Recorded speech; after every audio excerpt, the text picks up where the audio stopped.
Good morning. Bonjour. I want to welcome everyone that's Je veux souhaiter la bienvenue à tous ceux qui se joignent à nous ici aujourd'hui, mais aussi par le biais du stream. Bienvenue. my brother now that just saying. Mon frère et moi, on disait juste que c'est moi qui va prêcher. I guess we have a gathering of Donc, je suppose que nous avons un rassemblement des anciens et des plus anciens. So thank goodness that God's grace is Alors, sufficient. Dieu merci, la grâce de Dieu est suffisante, n'est-ce pas, mon frère? Yeah, there's a lot of things going on Il y a beaucoup de choses qui se passent aujourd'hui in the world. dans le monde et It's a very unusual. c'est un moment très inhabituel et étrange. Before I get in the message, Avant d'entrer dans le message d'aujourd'hui, we'll get on this. But je ne suis pas sûre d'aller jusqu'au bout. I want to read the scripture. Nous allons nous en occuper de ce message, mais on va quand même commencer. Je vais lire les Écritures à partir de Timothée 2, chapitre 3. So those would like Je vais lire le verset 1 à reading of 7. the word.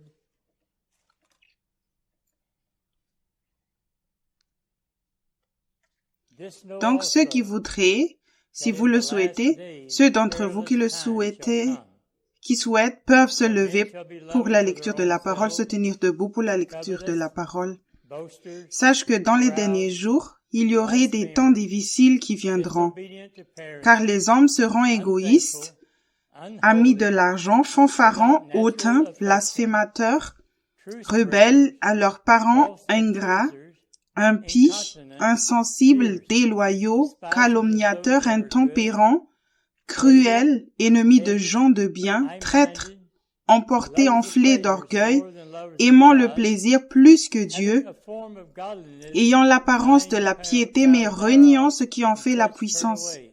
Éloigne-toi de ces hommes-là. Il en est parmi eux qui s'introduisent dans les maisons et qui captivent des femmes d'un esprit faible et borné, chargées de péché, agitées par des passions de toute espèce, apprenant toujours et ne pouvant jamais parvenir à la connaissance de la vérité. Vous pouvez vous asseoir. Le premier verset The first verse dit de remarquer que dans les derniers jours, des temps périlleux viendront. Le titre du message de ce matin est « Nous vivons dans un temps périlleux ». Ce n'est pas que les derniers jours arrivent, nous sommes ceux qui y vivent maintenant. Et j'ai partagé quelques pensées ces derniers jours avant d'entendre sur certains signes, et je suis en quelque sorte revenu à l'endroit où j'ai été auparavant, mais je pense que ce que plusieurs gens ratent au sujet des derniers jours, et nous entendons plein de choses à ce sujet, c'est que nous nous concentrons sur les choses qui se passent dans le gouvernement, les choses qui se passent dans la nature, mais nous parlons très rarement de ce qui se passerait au milieu des gens professant le Christ, le peuple qui a une forme de piété, mais il en nie la puissance. Comme le diraient les pentecôtistes, eh bien, il nie le baptême du Saint-Esprit, mais la puissance de Dieu dans ma vie est libérée par sa seigneurie. Il est Seigneur. Nous avons eu une élection récemment, mais le Seigneur ne se présente pas aux élections. Il est depuis dès le début. Il est maintenant. Il le sera dans la période millénaire, il le sera dans l'éternité. Mais nous n'allons pas devenir assez bons. Même après avoir reçu l'éternité, nous pouvons nous retourner contre lui et vouloir prendre sa place. Il est le Seigneur. Il ne suffit pas de dire Seigneur, Seigneur. Nous avons fait ces choses en ton nom, comme il est dit dans Matthieu 7, parle de ceux-là, et le Seigneur ne les connaissait même pas. Ce sont ceux qui plient les genoux et reconnaissent qu'il est le Seigneur. Il nous a achetés à prix d'or. Il a donné sa vie pour nous. Il ne nous a pas seulement créés pour lui-même, mais lorsque nous avons été vendus au péché, il nous a rachetés. Il a donc tous les droits d'être le Seigneur, Et en plus, il est doué pour ça. Mais pour qu'il soit vraiment le Seigneur et qu'il dirige ma vie, je devrais avoir une relation avec lui. S'il va diriger chaque étape de ma vie, comme le dit le Proverbe 3, 5, versets 5 et 6, alors je dois être capable de communiquer avec lui. Il devrait diriger mes pas. Mais on n'entend pas trop parler de ça dans l'ensemble des églises du monde entier. Parce que dans le ministère que j'ai, nous voyageons dans le monde entier, nous allons dans 6 continents différents. Nous allons dans 120 à 130 nations différentes dans le monde entier et on n'y enseigne pas les bases fondamentales. On enseigne qu'il est le Seigneur, mais les principes de base, comment parvenir à le faire et demeurer dans sa présence pour que nous puissions fortifier davantage, profiter davantage de l'héritage que nous avons, on n'enseigne pas toutes ces bases. Donc, beaucoup de ces choses restent au niveau théorique. Nous approuvons ces choses, mais nous n'avons pas de fruits dans notre vie. Prouvons que c'est la vérité. Et donc, c'est une partie de ce qui arrivera dans les derniers jours. Et cette corruption de l'Église n'a pas commencé seulement dans notre génération. Cela a commencé alors que les premiers apôtres étaient encore en vie. On n'était même pas sortis de l'ère apostolique. Paul était confronté à ça tout le temps, donc je ne veux pas m'écarter du sujet, je veux juste que vous compreniez que Satan a commencé à s'infiltrer et à corrompre les doctrines et les enseignants alors que Paul prêchait encore. Et il le fait depuis 2000 ans, donc il a 2000 ans de pratique à faire ça. Et les preuves que nous voyons confirment qu'il progresse de jour en jour. Pendant ces 2000 ans, il y a eu des périodes très sombres. Quand les choses deviennent très sombres, le monde était très mal au point. Mais quelque part, une étincelle surgissait. Dieu choisissait peut-être un homme ou une femme qui s'humiliait devant lui et criait vers lui, et il versait son esprit sur cette seule personne qui se levait, semait, propageait le feu autour d'elle. Dans notre pays, Charles Finney était l'une de ces personnes. Un seul homme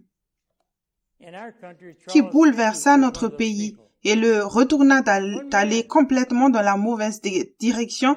Nous étions sur le point de tout perdre avant même d'avoir commencé, et Dieu fit s'élever, réveiller un seul homme.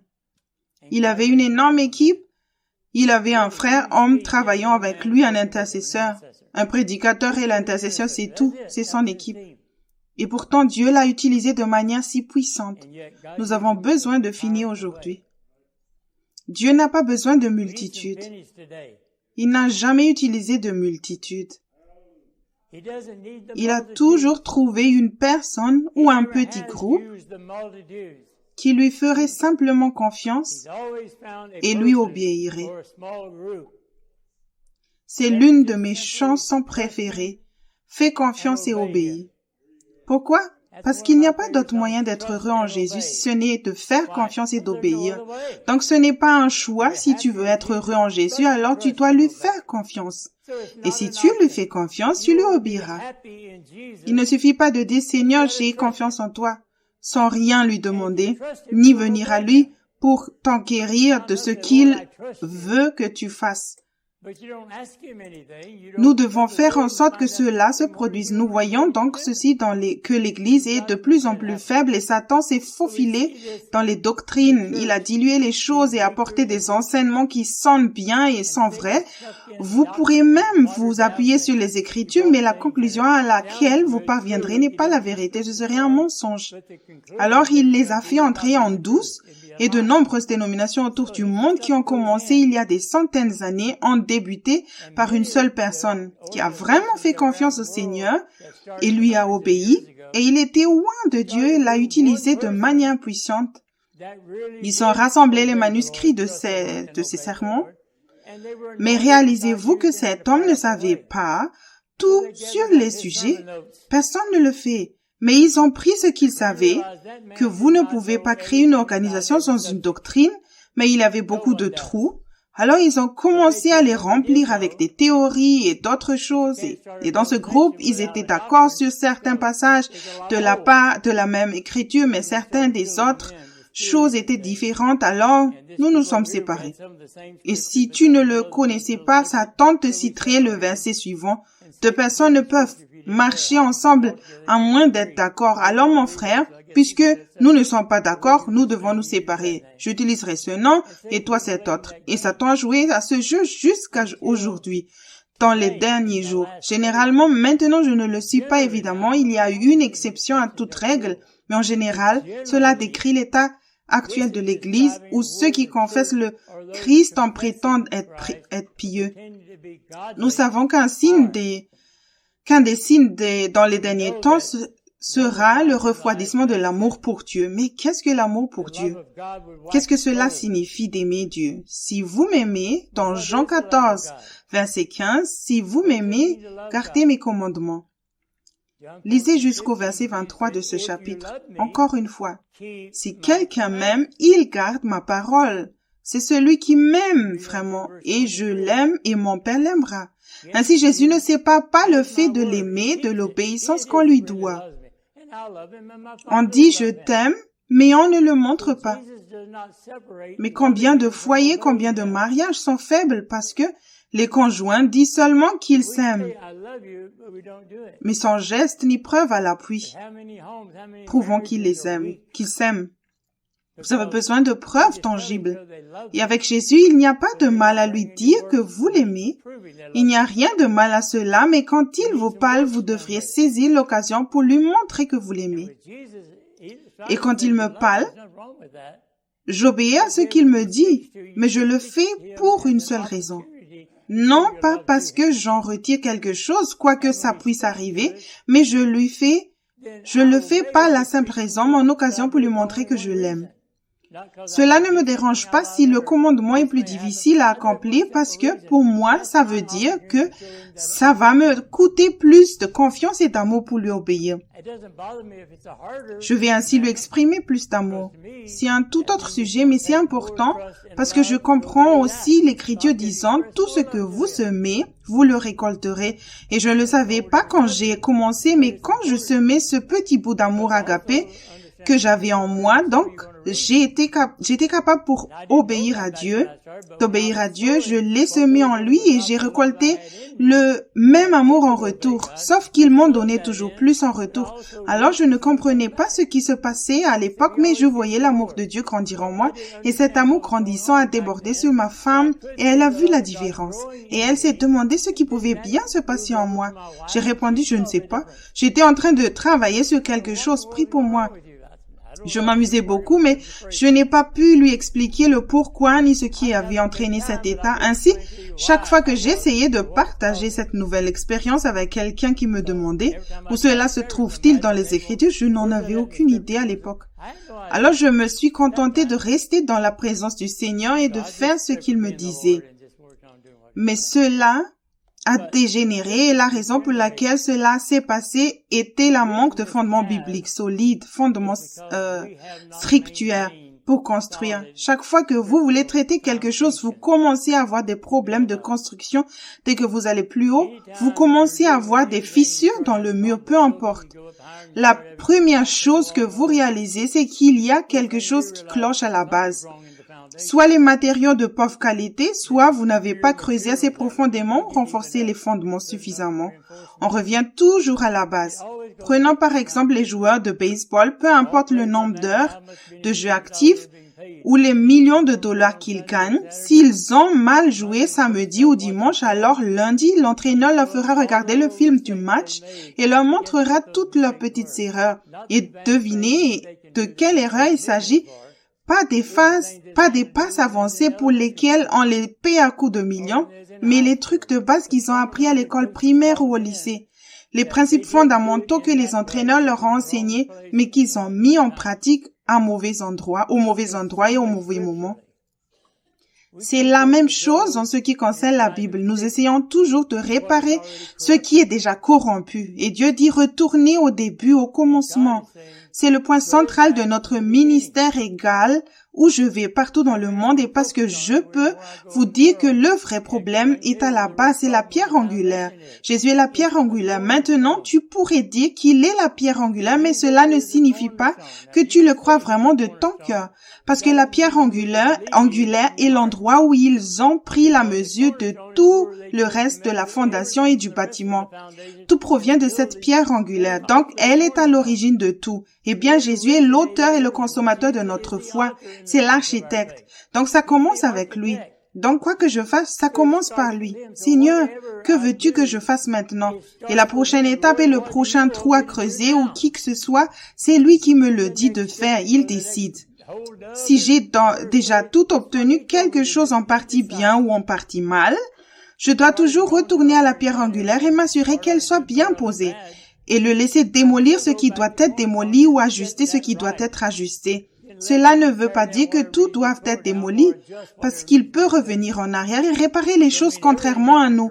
Nous n'aurions pas pu le faire dans le domaine du naturel. Il peut revenir en arrière et laisser une partie et s'y focaliser jusqu'à ce qu'il obtienne tout ce qui est censé aller autour jusqu'à ce point et c'est prêt à opérer. Mais vous ne pouvez pas bâtir un étage supplémentaire avant de s'être assuré que l'étage inférieur peut le supporter. Donc, nous avons tous beaucoup de bonnes choses, mais pour que cela soit fait systématiquement, nous avons besoin d'une base solide qui saura résister aux temps périlleux. Rappelez-vous que c'est le titre du message dans le dernier jour. Il y aura des temps périlleux et le titre est « Nous vivons dans cette période périlleuse ». J'ai déjà parlé de ce sujet et de ce verset en particulier ici dans cette église même, mais depuis lors, bien des choses se sont passées autour du monde entier qui n'étaient pas encore arrivées à l'époque. Ce coronavirus, qui a frappé l'année dernière, a complètement changé le monde entier et cela a vraiment changé les États-Unis d'Amérique. Je pensais à la Seconde Guerre mondiale, il y a environ 60 nations impliquées dans cette guerre. Aux États-Unis, nous avons perdu environ 400 000 personnes dans les 5 années de la Seconde Guerre mondiale. C'était une guerre terrible.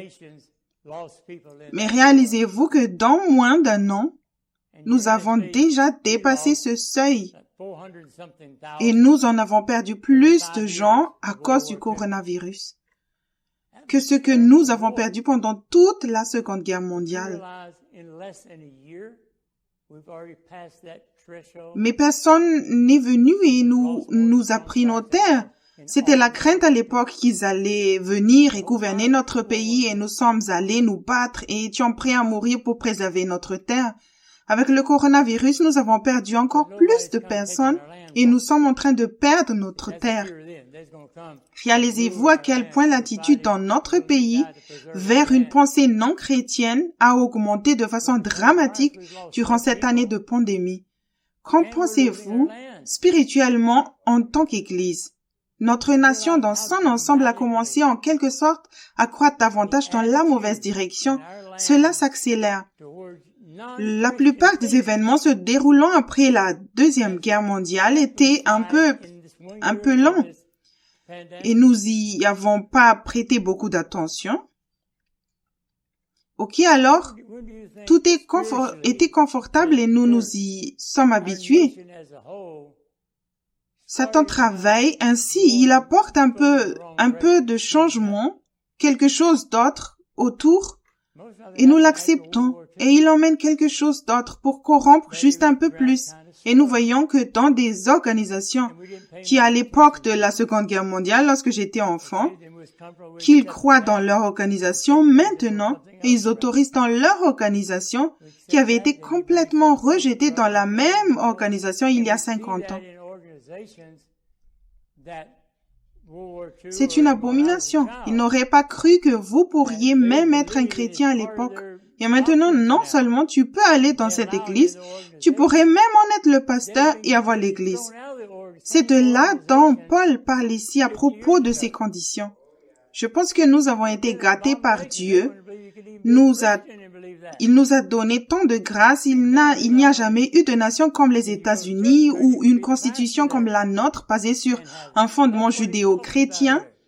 Mais tout ce qui se passe maintenant vise à pour but de détruire tout cela. C'est tout le contraire. Un des signes des derniers jours est qu'il commence à dire que ce qui est bien est mal et ce qui est mal est bien. C'est difficile à croire, mais j'étais plus jeune, que personne n'aurait pu supporter ce que les gens proclament actuellement comme juste. Et ceux qui ont actuellement raison, ils ne diront pas seulement que vous avez tort, mais ils vous attaquent comme si vous étiez une menace nationale. Non seulement nous avons tort, mais nous ne sommes pas d'accord, donc nous sommes d'accord pour ne pas être d'accord. Non, ils veulent nous détruire. Et ce sont des dirigeants. Ce qui est effrayant, c'est qu'il y a un petit pourcentage de personnes que Satan utilise clairement pour mener notre nation entièrement, alors que nous avons des millions et des millions de chrétiens dans notre nation qui se taisent et ne votent même pas contre un gouvernement impie, professant eux-mêmes être pieux. Ils sont d'accord avec les autorités et ils vont à l'église. C'est assez effrayant.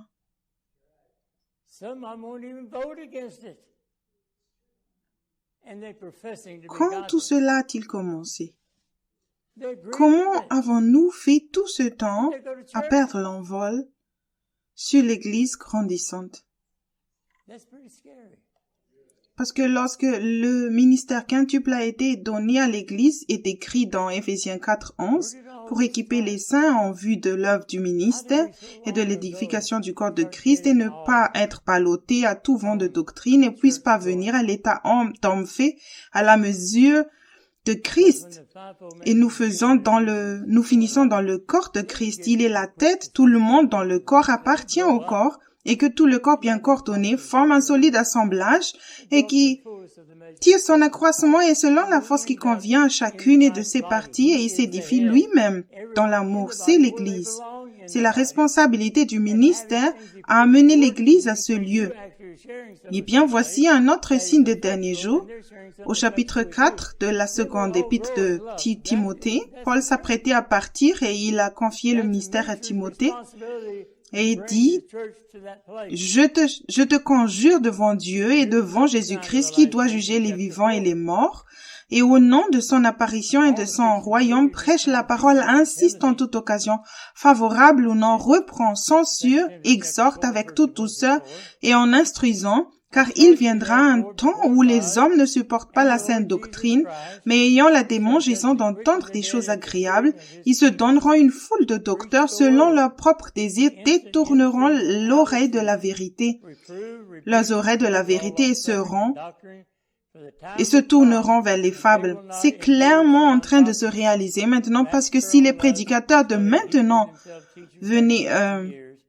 avaient fait ces choses que Paul a dit, ils auraient prêché au bon vide dans la plupart des églises. Ils seraient allés descendre juste la route en entendre quelqu'un qui ne les dérangerait pas.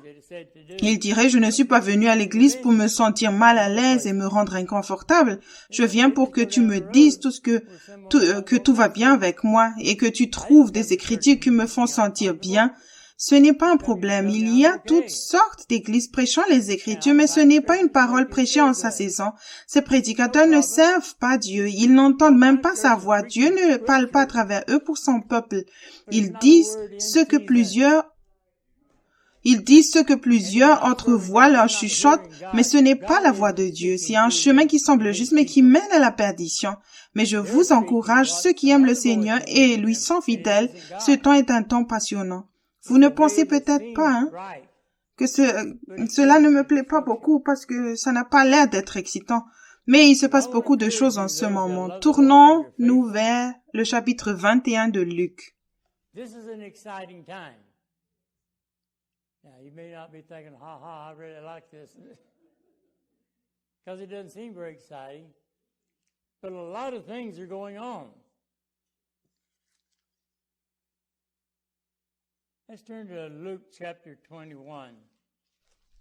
Mes pages sont fines.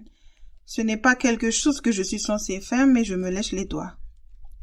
Luc 21, nous allons commencer à lire le verset 25 à 28 et il s'agit des derniers jours et de ce qui arrivera. Juste avant le retour de Jésus, il y aura des signes dans le soleil, dans la lune et dans les étoiles, et sur la terre, il y aura de l'angoisse chez les nations, qui ne sauront que faire au bruit de la mer et des flots. Les hommes rendant l'âme de terreur dans l'attaque de dans l'attente de ce qui se viendra sur la terre, car la puissance du ciel sera ébranlée. Je suis allé un verset plus loin. C'est le 28. Alors, on verra le Fils de l'homme venant sur une nuée avec puissance et une grande gloire. Quand ces choses commenceront à s'accomplir, redressez-vous et révélez vos têtes parce que votre délivrance approche. Un des aspects les plus tristes de cette pandémie, et ce concerne les dirigeants que je crois que Satan est en train d'utiliser, ont isolé les gens à l'extrême par le moyen de la peur de ce qui se passera, et on a créé de plus grands problèmes, par exemple les enfants qui n'ont pas le droit d'aller à l'école. On a créé des problèmes plus graves que ceux qu'ils essaient de résoudre, et ils ne se penchent pas non plus sur cette question que nous commençons tout juste à voir, le nombre de personnes qui ont été isolées pendant cette pandémie. Ils ont perdu leurs emplois, leurs entreprises, enfermés dans leur maison avec les enfants 24 heures par jour et 7 jours dans la semaine. Donc, tu as toutes sortes de choses de pression sur les personnes qu'ils n'ont jamais connues auparavant. Ils avaient une base, un fondement, leur permettant de gérer leur vie normalement avant la pandémie. Mais cet ajout de poids et de pression a fait en sorte que leur fondement, leur base s'écroule et les gens se suicident. Il y a des abus dans les foyers, il y a des mauvais traitements infligés aux épouses.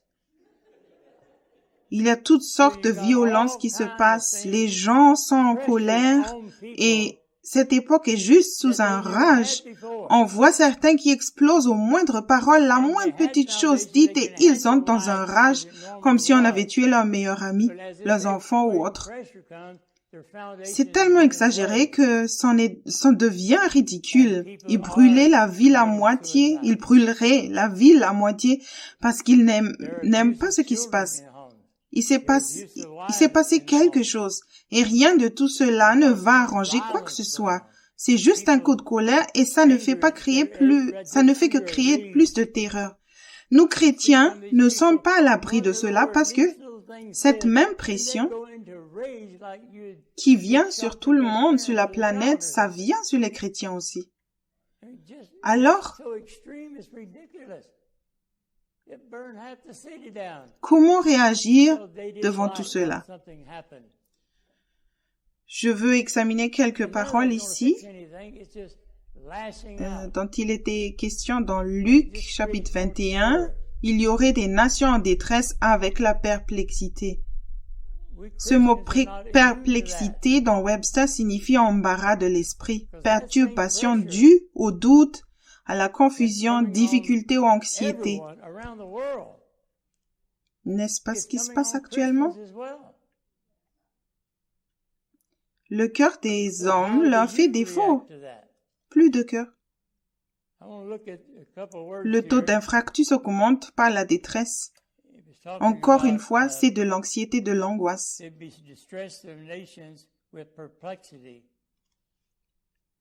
Comment faites-vous face à cela?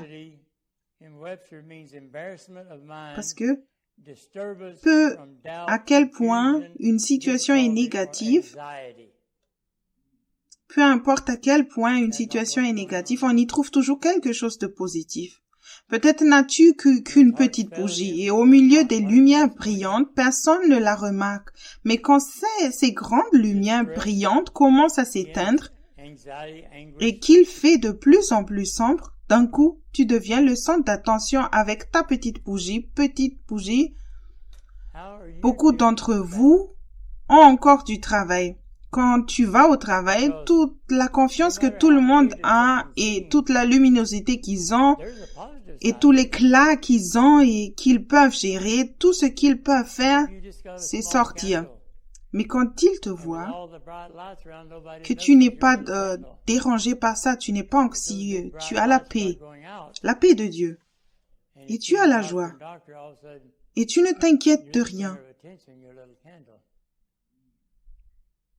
Tout le monde te regarde, parce que tu es différent. Mais s'ils te voient réagir comme ils le font, alors quelle est la différence? Une chose très importante à propos de notre foi, l'Écriture dit, l'épreuve de notre foi est bien plus précieuse que l'or. Cette période de l'année dernière a été une véritable épreuve pour notre foi, et je ne suis pas sûre qu'il va devenir beaucoup mieux. Je n'ai donc pas de prévision optimiste pour 2021, ça va être merveilleux. En 2019, je pensais l'année 2020 allait être bonne. On avait l'air plutôt bien là-bas. Des choses sont arrivées dans notre pays, tout a grandi et évolué même jusqu'au mois de mars. C'est encore plutôt bon, puis tout s'est écroulé. Dans 2 Timothée 1, verset 7,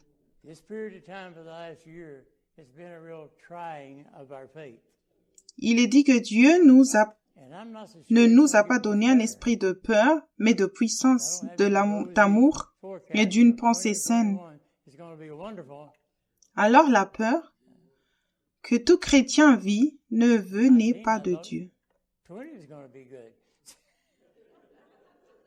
La peur que chacun d'entre nous a de cette pandémie, Satan en est l'auteur. C'est lui qui est derrière ça.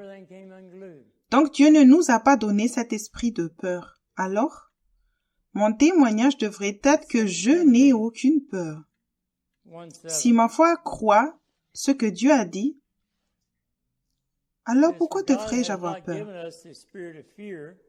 Une des dernières grandes choses que nous avons vécues en tant que nation, personnellement, c'était pendant la dépression, la Grande Dépression. Et les gens ont tout perdu et ils étaient effrayés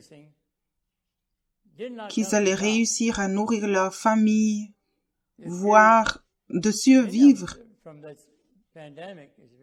Et avec toute cette peur sur eux, Franklin Roosevelt a été élu président. Et en 1933, son premier discours inaugural, quand il a fait cette déclaration, la seule chose que nous avons à craindre est la peur elle-même. Maintenant, nous sommes de retour. Ce n'est peut-être pas une si mauvaise situation, mais ça s'en approche. Elle s'en rapproche. C'est d'une certaine manière différent parce que je ne suis pas sûre que je n'ai pas cherché de statistiques à ce sujet, mais oui, c'était difficile pendant la dépression, mais combien de personnes sont mortes pendant la Grande Dépression? Je doute que ce soit pareil que ce qui est mort de coronavirus. Encore une fois, nous avons perdu plus que nous avons perdu durant la Seconde Guerre mondiale. En plus de cela, les gens ont perdu leur emploi. Ils luttaient pour nourrir leur famille. Ils ont passé leur vie à construire les entreprises et cela marchait jusqu'à ce que quelqu'un a dit « Fermez votre porte et vous ne pouvez pas ouvrir ». Une personne, un gouverneur ou quelque chose comme ça, vous ne pouvez pas les ouvrir et le travail de votre vie est parti. Les gens ne peuvent pas supporter cela dans le naturel. Donc nous sommes en plein milieu de tout ça. Vous êtes très chanceux si vous n'avez pas perdu votre emploi ou votre entreprise. Vous avez beaucoup de chance. Mais que se passe-t-il, que se passerait-il si vous l'avez perdu? Faut-il avoir peur? Devez-vous croire que votre famille va mourir de faim?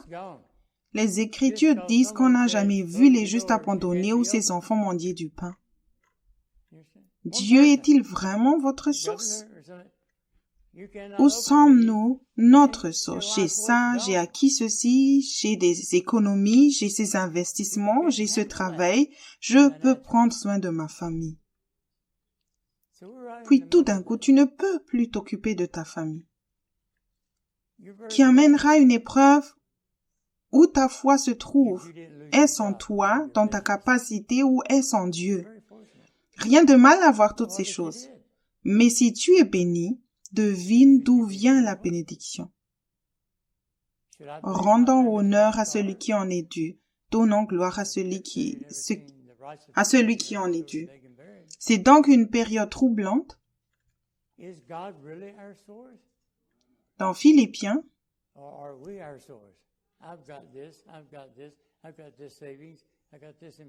chapitre 4,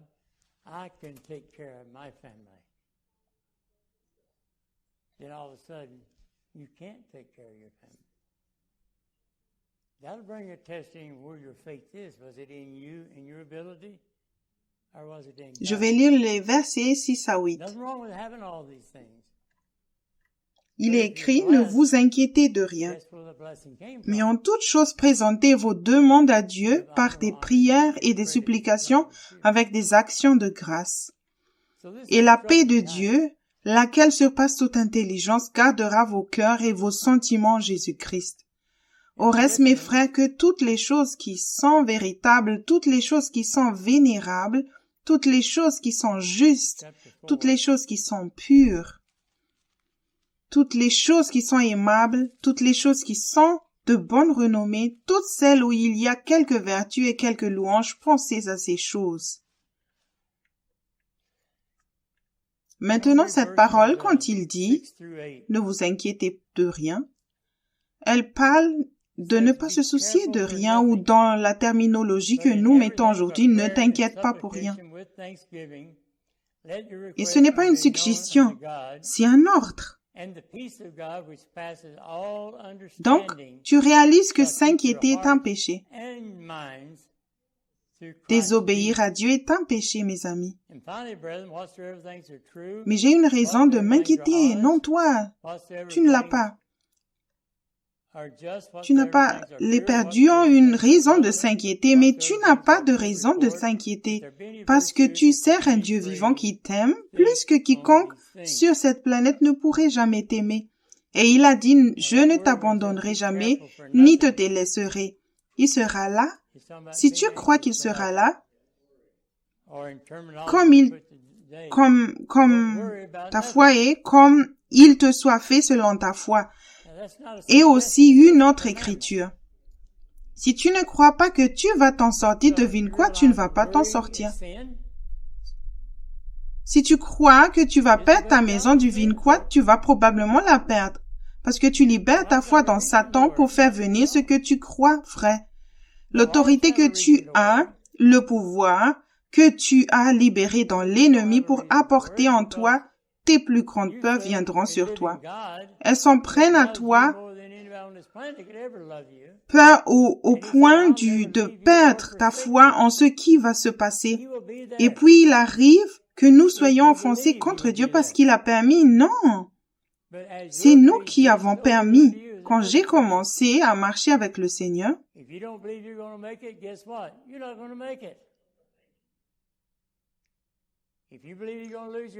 et je faisais un travail assez dangereux à l'époque. Je lisais la Bible non pas avec mes raisonnements et compréhensions, mais ne croyant que le Saint-Esprit me révélerait la vérité. Donc, je n'essayais pas de la comprendre, de la comprendre, la parole. Je la lisais simplement et à attendre que le Saint-Esprit me la rend vivante. Je ne savais pas à quel niveau j'étais, je ne savais pas quel livre je devais lire ou au jour le jour, comme à l'école, j'attendais l'enseignant. Donc, je lisais juste cela et on demandait au Saint-Esprit, l'enseignant, si j'atterris sur l'écriture, quelque chose dont tu veux me montrer, maintenant, alors vivifie-la pour moi, Seigneur. Puis il l'amplifierait, tu sais, et il va s'étendre sur ce sujet et je ferai tout ce que tu me diras de faire, Seigneur. Arrête de faire quelque chose ou commence à faire quelque chose. C'est un cas qui s'est produit quand j'ai lu ça, parce que nous avons traversé des moments difficiles à cette époque. Parce que Charlie et moi sans marier depuis 55 ans. Et c'est quelques années alors que j'étais vraiment en train de suivre une formation approfondie avec le Seigneur. Si je prenais 2 des plus rudes années dévastatrices de toute notre 55 années, ce sont ces 2 années-là. C'était ces 2 années-là.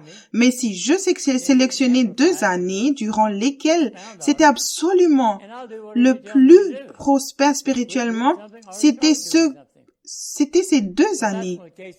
Et ma femme, que peut vous dire, une fois que je l'ai saisi, je ne me suis plus inquiétée de rien. Mais voir quelque chose et même d'être d'accord que cela est juste ne change rien si vous n'y croyez pas dans votre cœur et le faire. Il ne suffit pas d'y croire avec votre pensée. C'est ce que tu crois dans ton cœur qui va te diriger. Les démons croient que Jésus est le Fils de Dieu et ils ne sont pas sauvés pour autant. Donc, je parle de la tête. Donc, en partant de la tête au cœur est la plus difficile. C'est que la foi c'est là que la foi entre en jeu. Je dois d'abord être convaincu que c'est la vérité. Alors j'ai le choix. Est-ce que je vais le croire ou non? Parce que si je choisis de le croire, cela signifie que je me suis engagé à le faire. Parce que Jacques 1,22 a dit « Et mettez en exécution la parole et ne l'écoutez pas seulement en vous décevant vous-même. » Donc si vous étiez assis dans une église et que vous entendez le pasteur dimanche après dimanche prêcher quelque chose et vous hochez la tête et dire « Ouais, c'est vrai, je suis d'accord avec tout ça, mais tu ne laisses pas cette parole te changer, tu ne fais rien avec, alors tu te trompes toi-même. » C'est ce que les chrétiens font. C'est de cela que vient l'état dont nous parlons dans 2 Timothée tout à l'heure. Parce que même quand ils entendront la vérité, ils ne le font pas. C'est pourquoi nous avons engagé le prédicateur pour s'en occuper. Il est censé le savoir.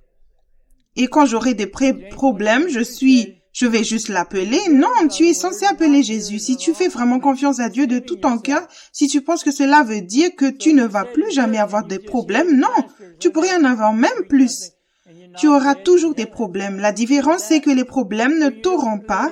Et chaque fois qu'il te permet d'avoir un problème, il va juste donner une autre opportunité de construire un témoignage de sa grâce, de son amour et de sa miséricorde. Donc, j'étais un peu nerveux quand j'ai commencé. Le Seigneur m'a mis dans une situation dans laquelle je ne voyais aucune issue de m'en sortir. Mais j'ai fait le choix de lui faire confiance et si tout s'écroule et que ça va dans un sens qui semble aller dans une direction qui signifie que je vais mourir, parce que c'était ce genre de situation, alors au moins la dernière chose que j'avais fait, je savais que je lui faisais confiance. Au moins faire ce que je pensais qu'il avait dit que j'ai eu tort ou non. Je croyais que je faisais ce qu'il disait et je me suis retournée dans l'une de ces situations plus tôt dans la journée, car ça avait l'air ridicule, mais j'étais déterminée à faire confiance au Seigneur, mais je me bats contre ces pensées qui venaient. J'essaie de garder ma confiance dans le Seigneur et donc j'avais un peur. Et j'ai dit au Seigneur, je ne voulais pas douter, mais j'ai dit, Seigneur, ça va être intéressant de voir comment tu t'en sors. Et je n'oublierai jamais ça. Et le Seigneur a dit, mon fils, y a-t-il quelque chose de trop difficile pour moi? J'ai dit, non, Seigneur. Il a dit, tu te tiens en arrière et tu vois le salut du Seigneur, ton Dieu. Et puis 2 ou 3 jours, et j'étais en train d'attendre 3 mois. Puis 2 ou 3 jours, boum, tout est arrivé et a pris soin de ces situations. Mais je ne lui ai même pas plus demandé ça. Je pensais toujours, waouh, l'endroit où je suis entrée qui semblait totalement impossible. Je ne sais pas, ça peut paraître fou pour vous, mais quand il m'a dit dans des endroits qui semblaient plus ridicules et impossibles d'y en sortir pour une raison quelconque, cela titillait mon sens de l'humour et m'a semblé drôle. Et j'étais enthousiasmée parce que je vais pouvoir le voir accomplir vraiment quelque chose de spécial, vous comprenez? Que je ne l'ai jamais vu faire une personne autour de moi ne m'encourageait que pourrait se faire. Ils ont dit, tu es fou, tu vas te faire tuer en faisant ça. Mais ça fait partie de ma formation initiale dans le début de ma mission quand j'étais pionnier dans les pays du monde entier notamment, ce qui était très dangereux. Mais cela, la paix qui dépasse toute compréhension, quand il me l'a montré pour la première fois, j'étais dans une situation dangereuse.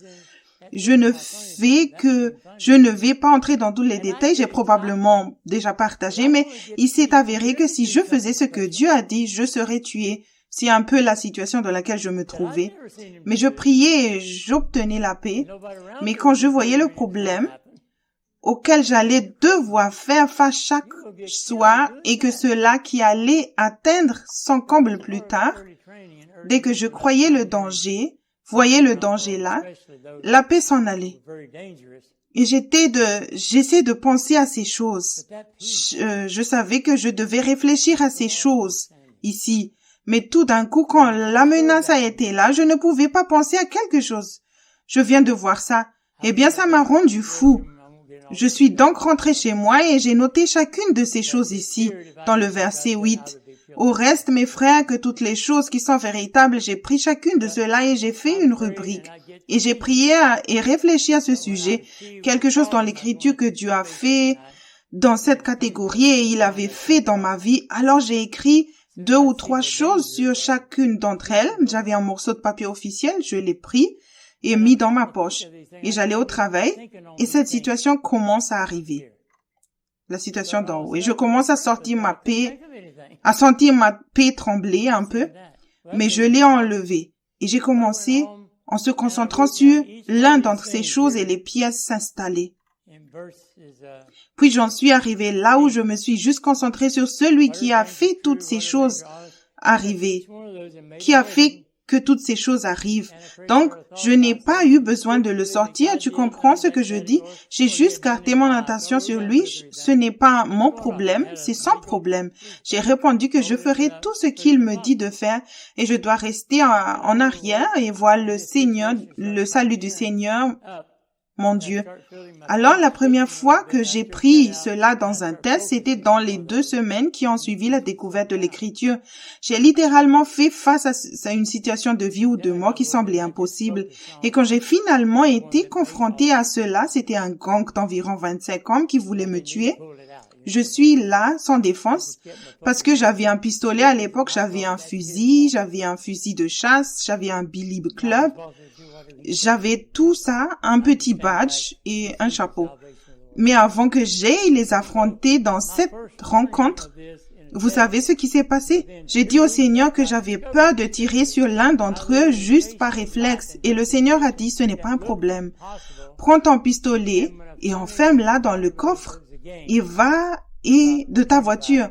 Tu ne peux tirer sur quelqu'un si tu n'as pas de pistolet. Pour faire une longue histoire courte, il m'avait dit de tout mettre dans le coffre pour que je ne puisse pas avoir besoin de club non plus. Alors il m'a dépouillé jusqu'à mon chapeau et mon badge. Et maintenant, il est temps de partir. Donc je suis retournée derrière à cet endroit, derrière la benne à ordures, et j'ai prié à nouveau pour être sûr d'avoir ma paix. Parce que c'est le moment où je devais les confronter réellement. Et quand j'ai tourné le coin, que je les ai vus ou auparavant, tu sais que la peur va frapper. Cette fois, la peur ne s'est même pas approchée de moi. Dès que j'ai tourné le coin, non seulement j'ai eu la paix, mais c'était totalement surabondant que c'était juste ridicule.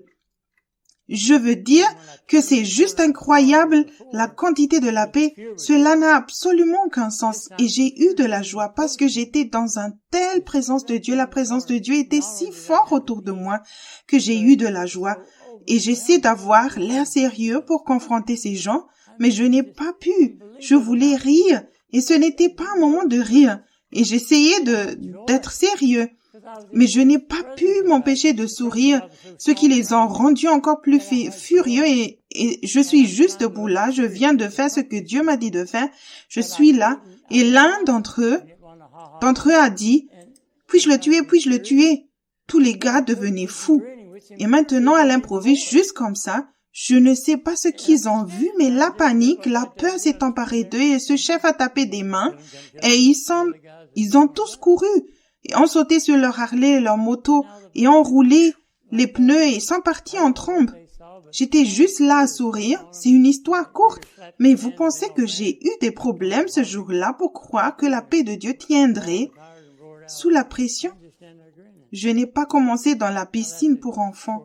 J'ai sauté dans l'eau profonde la première fois. La seule chose qui a permis cela se passer était, j'ai été déterminée de lui faire confiance de tout mon cœur.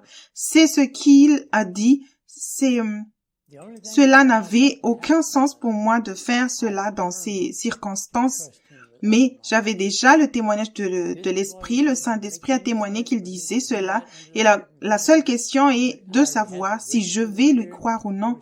Et il semblait que ce qui allait se passer était que j'étais prêt à mourir pour obéir à ce qu'il disait. C'est à ça que cela se résumait. Parce que, à tous les issues, il semblait que j'allais mourir, mais ce n'était pas le cas. Mais si ça aurait été le cas, ça n'aurait pas eu d'importance. Alors, avez-vous cette paix? Parce que le problème dans les premiers nations, dans des pays comme le nôtre, la plupart des chrétiens ont la paix du monde, la même paix que tout le monde possède, que ce n'est pas un chrétien qui a la paix tant que tout est paisible. Nous travaillons donc Dieu pour s'assurer que nous gardons un environnement qui dans lequel tout roule, qui est paisible. En d'autres termes, notre Église, nous voulons qu'elle soit tranquille. Cela signifie que vous n'apportez aucun message qui vous mettrait mal à l'aise parce que vous perdriez sinon votre paix. Et si vous vous faites convaincre de votre péché, entendez-vous ce que je dis? Et si tu me fais ça, moi et mes gens descendront à l'église d'à côté. Et la première chose à quoi vous pensez, on ne pourrait pas payer les factures d'électricité. Et cela met la pression sur le pasteur. Et c'est facile de penser, eh bien, je ne peux pas les aider s'ils partent. Donc, je vais devoir faire ce qui est nécessaire pour les garder ici pour que je puisse les aider. Alors, ils font des compromis. C'est comme ça que nous sommes retrouvés dans le pétrin. Et le serviteur n'est pas celui qui est censé faire le travail du ministère. De toute façon, vous, l'Église, êtes censés de le faire, sans travailler de vous équiper pour faire le travail du ministère. Amen. Je sais que notre pasteur parle beaucoup d'évangéliser, de diriger les âmes bien. Nous sommes référés au berger, Jésus étant le berger. Nous sommes les brebis. Et nous avons des brebis et nous avons des agneaux. Les brebis ont des agneaux. Donc nous voulons avoir plus d'agneaux, d'accord? Nous voulons que plus de personnes naissent dans la famille. Alors, qui produit normalement l'agneau? Le berger ou le brebis? C'est le travail d'une brebis d'en produire. Je vais t'en donner une encore plus difficile. Quand la brebis a l'agneau, qui est censé nourrir l'agneau? Le berger ou le brebis? Vous devriez être discipliné et il devrait vous suivre comme vous suivez le berger, comme vous suivez le Seigneur. Nous changeons toute cette simplicité où il faut être en Christ pour le faire. Pour faire ça, il faut qu'il soit le Seigneur, lui faire confiance de tout votre cœur. Donc, je pense que c'est un moment enthousiasmant parce que je pense que beaucoup de chrétiens se sont réveillés et ont réalisé qu'ils ne sont pas là ils pensaient être. Cela a montré quelques failles. Et je pense que c'est très sain, je pense que c'est très bien et si vous le traitez correctement. Ne vous laissez pas condamner, mais n'ayez pas peur de la conviction. La conviction n'est pas une chose négative. Elle signifie simplement que tu es convaincu de quelque chose. Dieu vous a convaincu que vous n'êtes pas où vous devriez être. Alors, va le voir et repentez-vous et demandez-lui de vous montrer pourquoi vous n'êtes pas là où vous êtes censé être. Que veux-tu que je fasse ensuite, Seigneur? Et il corrigera cela. Je veux dire qu'autrement, vous avez la foi en quelque chose, mais votre fondation est peu profonde. Jusqu'à un certain point de pression, vous n'avez aucun problème à faire confiance à Dieu, mais vous mettez 100 kilos de pression de plus dessus, cette fondation se détache et vous ne lui faites plus confiance. Tout le monde a une limite quelque part. Vous comprenez ce que je dis? Il s'agit d'une opportunité pour vérifier vos fondations. Et si vous y trouverez des fissures ou si elles s'effondrent simplement, retournez à la pierre angulaire. C'est là que le problème se situe. Concentrez-vous sur la pierre angulaire. Et Il se concentrera sur le reste de ce truc. Cherchez-le. Vous n'avez pas à vous inquiéter sur ce qui doit être fait ensuite. Il sait ce qu'il faut faire ensuite. Juste se concentrer sur la relation, se concentrer sur le fait de lui faire confiance pure, qu'il purifie votre foi. Parce que tout ce que nous recevons de Dieu vient par la foi. Le juste vivra par la foi. Sans la foi, il est impossible de plaire à Dieu. Oh, je n'ai presque plus de temps ici.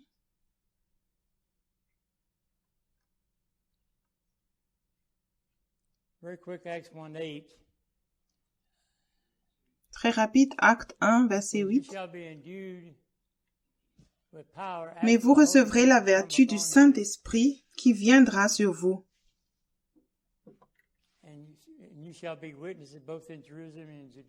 Et vous me serez témoins tant à Jérusalem qu'en toute la Judée, dans la Samarie jusqu'au bout de la terre. J'essaie de me dépêcher sur ce point ici, ce témoin. Il vous a été donné la puissance d'être des témoins. Presque tout le monde lit que l'on vous a donné la puissance de témoigner. Et il faut beaucoup plus de puissance pour être quelque chose que de dire quelque chose. Je l'ai déjà dit, mais je ne fais que passer rapidement. En lançant ça, encore une fois, ce que tu es parle beaucoup plus que ce que tu dis. Les gens ne croient pas ce que nous disons, mais ils regardent ce que nous sommes.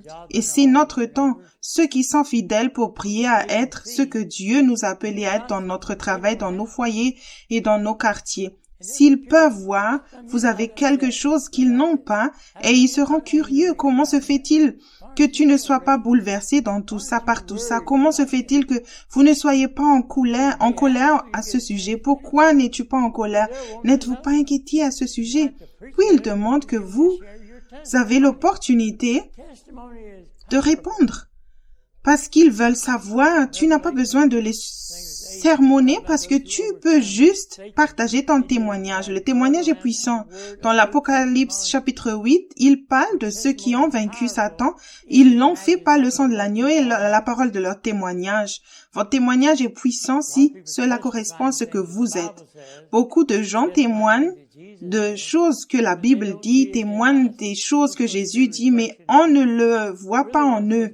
Nous sommes censés être un reflet du Seigneur. Nous sommes ceux qui sont censés prouver que ce que nous disons actuellement fonctionne, que nous mettons réellement en pratique la parole et non de l'écouter seulement. J'ai plusieurs autres écritures qui seraient pour 2 ou 3 sessions supplémentaires. J'essaie d'être fidèle. Le pasteur est venu à moi là-bas, et donc je dois bien me comporter et j'essaie de le faire, de trouver une période ici. Mais je veux juste vous encourager que dans tout ce qui se passe, il s'agit d'une grande opportunité. Je veux que tu penses, que tu te souviennes, la vieille chanson dit « Tout le monde veut aller au paradis, mais personne ne veut mourir. » Bien. Tout le monde veut que Jésus revienne, mais personne ne veut passer par toutes les choses que Dieu a pour eux avant son retour. Penses-tu que cette pandémie pourrait être une d'entre elles? Réalisez-vous que beaucoup de choses vont falloir tourner mal sur cette planète avant le retour de Jésus. Je n'ai fait qu'effleurer certaines d'entre elles. C'est juste l'une d'entre elles qui aurait pu penser qu'il y a un an, quelque chose pourrait arriver qui va affecter presque toutes les nations. Et je pense qu'il n'y a que 2 nations dans le monde entier qui n'a pas été affectée jusqu'ici, et ils le sont peut-être déjà maintenant. Durant la Deuxième Guerre mondiale, ce n'était qu'environ 60 quelques nations sur 200. Boum, juste comme ça, plus de vies perdues, mon Dieu. Ça ne fait que commencer. Nous voyons maintenant des choses qui nous semblaient certaines dans notre nation, mais les chrétiens ne se sentent plus en sécurité maintenant. Nous avons tous peur de ce qui va arriver à notre nation, parce que de nombreuses personnes ont foi en notre nation, que nous allons surmonter tout cela et c'est le reste d'entre eux qui va passer à travers tout. Eh bien, nous n'avons pas seulement eu la pandémie et a perdu beaucoup de personnes, mais tout part en vrille, en vitesse. Sorti de la nation judéo-chrétienne de notre constitution rapidement, juste en cette période de pandémie même, bien qu'il soit venu depuis la Deuxième Guerre mondiale, il a progressé davantage au cours de ces dernières années qu'au cours des 15 années. Boum, juste comme ça. Et les chrétiens se sont retirés de plus en plus et de plus en plus, jusqu'à ce que nous laissions Satan prendre une poignée de personnes et mettre notre nation sens dessus dessous. Nous avons beaucoup à nous repentir, nous avons beaucoup à répandre, mais ce qui vient n'a pas d'importance. Si vous êtes fidèle, cela ne vous affecte pas. Il s'occupera de vous. Je suis le serviteur de tout le monde dans le monde entier et je vais chez des frères et sœurs dans certaines des situations sont absolument terribles. Et avec la persécution qu'ils subissent, ils ont la paix et ils ont la joie et ils aiment le Seigneur et ils sortent témoigner en sachant qu'il est plus que probable qu'ils vont être tués. Et ils n'hésitent même pas. Et ils ne sont même pas confortables. Maintenant, ils sont dans les pays du tiers-monde. Leur niveau de vie n'est pas confortable. Et Dieu a permis cela. Et ils ne sont pas offensés par Dieu.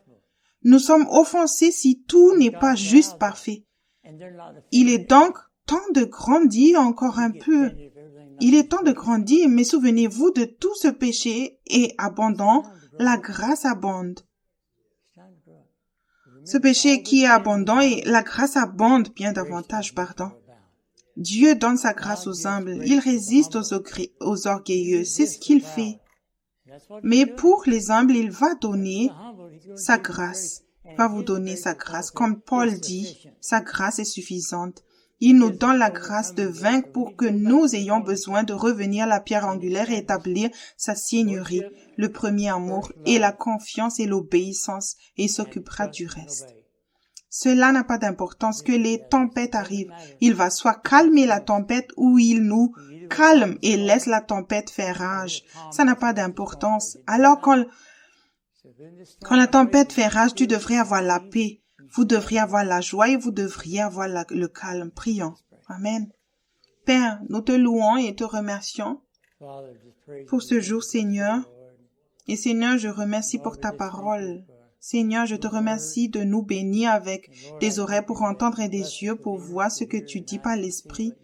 Et Seigneur, tout ce que tu as parlé ici et qui ont écouté, que cette parole aille au plus profond de leur esprit et que tu l'arroses que cela produit beaucoup de fruits pour ta gloire et qu'il la garderait jalousement et ne pas laisser Satan voler une seule graine.